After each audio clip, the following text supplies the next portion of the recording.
Hello everyone, welcome to my Soap 24 update channel. As always, this time I have appeared with the mysterious soap opera, so don't delay, like and subscribe now and stay tuned. Drew knows what he needs to do for Willow's sake, and Sunny has a solution to his and Natalia's Turner problem. Drew discusses Willow's issue with Martin in his office, hoping that it can be resolved and Willow's children returned. Martin informs Drew that he has studied the judge's decision and the case notes, and there is little room for appeal. They will only lose again, devastating Willow for the second time. They violated Michael's rights as a father, which is why they lost the case. Drew still doesn't comprehend how the judge ruled in Michael's favor. According to Martin, this is not the norm, and shared custody is frequently the conclusion in these circumstances. He assures Drew that Michael is not cruel, and that Willow will most likely return to the children's life in the future.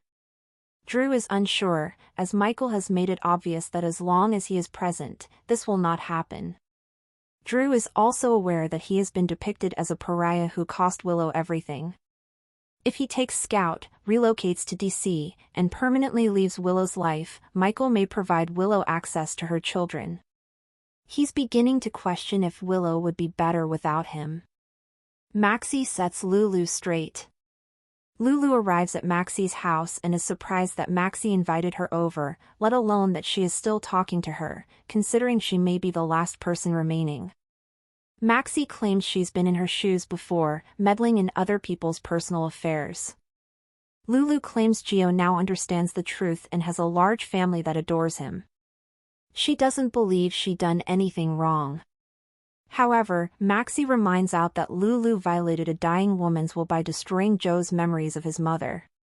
She informs Lulu that this was not her secret to reveal, but Lulu believes she was correct since she understands what it is like to have a child's secret kept from you. She doesn't mean to make Maxie feel bad about Georgie, and unlike Britt and Valentine, she didn't break the law by withholding a child from their parent. Maxie asks Lulu to put herself in Brooklyn's shoes. Lulu claims to have been doing that, but Maxie is skeptical. Maxie admits that in order for everyone to recover and move forward, Lulu must accept responsibility for her role in what happened. Maxie notes that Brooklyn's connection with her mother and grandma will never be the same after this.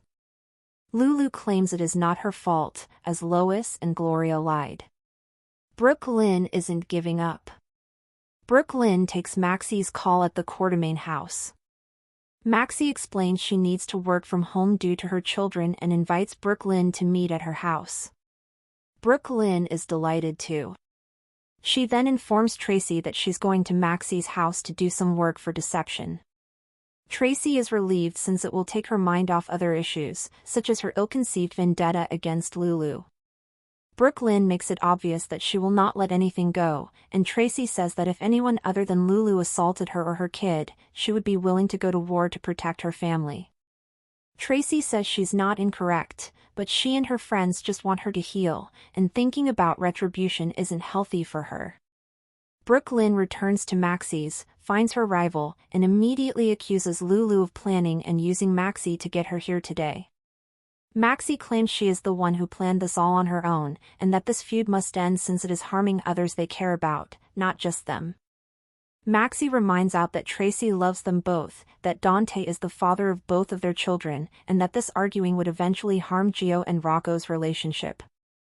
Lulu acknowledges she didn't consider the long-term consequences. Maxie argues that putting their anger aside will demonstrate to Gio, Rocco, and Dante that they, too, can move forward. Brooklyn accepts Lulu's apology for her son and Rocco's sake. Lulu scoffs that she isn't apologizing to her, and that the only person she should apologize to is Gio. She claims she is not sorry for what she did to Brooklyn and never will be. Marco meets with his mother. When Marco has a complicated family situation, the lawyer visits Alexis' workplace and sits with him. Natalia arrives and wonders why she has been summoned. Marco wishes to discuss her arrest. Natalia mentions that she could have used his help yesterday, but Marco only received her message this morning. Natalia claims the DA has offered her a bargain, which Alexis warns against accepting without legal representation. Marco wants to assist her, but Natalie insists that Sidwell is unaware of the situation. They sit there, and Natalia says this isn't her first DUI, so the punishment will be severe. The arrangement is for her to reveal whatever she knows about Sonny. Alexis had to recuse herself because Sonny is Christina's father. Marco apologizes to Alexis, as he had no idea this was about Sonny. Natalia informs Marco that the DA has requested that she pass in information through a drive-through safety box today. He tells her not to do that until he speaks with the district attorney. He asks Natalia if Sonny is aware of any of this, and she lies and says he is not. Marco understands the two of them have a nasty history, but he would never see her wounded, and her life is in jeopardy. Natalia insists that Sonny would never hurt her. Alexis visits Tracy at the estate and is unsure why she invited her over. Tracy claims that as Scout's grandmother, Alexis has legal rights in the state of New York, so she must sue Drew for custody of the girl. Alexis says she considered it, but Drew adores his daughter, and Sam trusts Drew as a dad. She claims Scout's life has already been upended, and she does not want to add to the chaos. Alexis tells Tracy that if Willow and Drew go for DC, they will take Scout, disrupting the girl's life. She instructs Tracy to devise a fresh strategy for retaliating against Drew that does not include her grandchild. Tracy dismisses the suggestion and then rants about how Drew framed her for drugging him with ketamine. She asks Alexis what can be done about it. Alexis claims that if that is true and she is innocent, Drew's testimony and cooperation are the only way to bring this case forward. She proposes that she apologize, plead, and grovel to Drew, because her fate is in his hands. Sonny meets with Jason at his restaurant office, where they briefly discuss Willow and Michael's case, as well as the fact that Willow fell apart. Sonny hopes she receives the assistance she requires, and whatever happens to Willow and Michael, they both understand who is to blame. Moving on, Sonny discusses Natalia, who is becoming a major issue for him. Sonny informs him of what has happened with Natalia and Turner, and explains that he cannot allow Natalia to make a deal with the acting DA because it would result in a massive inquiry into his money. He refers to her as a liability, yet she has been a good friend to him, and she lied on the stand during Ava's trial to protect Christina. He doesn't totally trust her, so Jason wonders how he may cut his losses, protect himself, and avoid hurting Natalia. Later, Sonny brings Natalia to meet him, assuring her that no one followed the car he ordered for her. She reiterates that she is in this with him, which Sonny is relieved to hear because it may provide him with an exit strategy. He offers to help her establish a new life and identity in Belize. She claims she'd have to cut off her children, and even though she doesn't have a relationship with them, she can't imagine doing so. Sonny claims she is willing to give up her current life for a better one. He pledges to provide her with a great new life, which may be the only solution to both of their issues. Anna meets with Molly in her office to discuss Natalia's arrest and Turner taking up the case after Molly had to disqualify herself. Molly had no idea Turner had taken it over, and she figured it would go to another ADA. Anna wonders what about this case sparked Turner's curiosity. Molly claims Turner has been cherry-picking high-profile cases since she replaced Robert, but this is only a DUI. In the station, Dante arrives for work and advises Chase to keep their conversation job-related. Chase says they don't have much to talk about because the case he's working on is exclusively his. Turner wants him to only report to her. He feels she doesn't want Dante to become engaged in a conflict of interest, which he is unaware of but may be his father.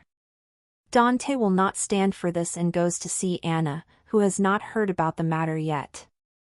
Dante visits Anna's office to discuss Chase and his case. He runs into Molly, who is on her way out. They embrace, and Molly instructs him to call her if he needs to chat. Anna asks Dante what she can do for him. Dante claims his so-called partner is working on a case that he cannot be involved in. Anna only recently learned of the details, and she has no control over them.